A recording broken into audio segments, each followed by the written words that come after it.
बिचाऱ्यांना अगदी शिक्षाच झाली हो रोजची. मग काय, आणि अशी एका जागी स्वस्त बसायची सवय नाही ना त्यांना. नाही, आणि बरं दिसत तर काही नाही, म्हणजे बघायला गेलं तर तब्येत अगदी ठणठणीत. हो ना, पण आता हे फुकटचं दुखणं पाडून घेतलंय ना पदरात. आणि इतक्या ठिकाणी लागलंय ना की नेमकं केव्हा कुठे आणि काय दुखेल ना काही सांगता येणार नाही. माई, पण तुम्ही सगळे होतात म्हणून निभावलंय. नाना तर होतेच, पण तुमच्या सुरेशरावांनी पण केवढी मदत केली. त्यांची तर अगदी सेवाच करत होते ते. आणि बाबाजींवर पण केवढी श्रद्धा आहे हो त्यांची. खरंच बरं वाटलं खूप.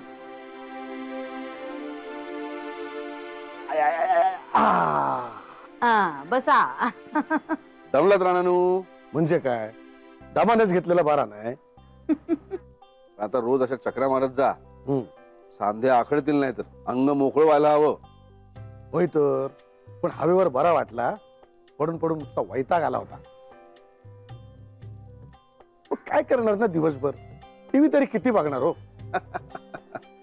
हो ना, पण सुरेशरावांनी बाकी मस्त टाइमपास केला.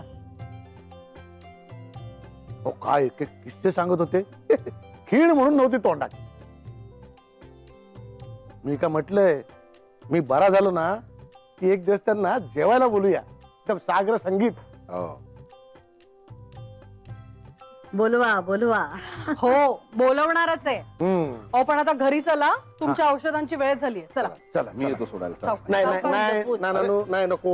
अहो हो, माका एकट्याला चालायची प्रॅक्टिस होईल ना. पण आणि हे असं ना माझ्या वांगडा. मग मी कसा लागताय तुम्हाला?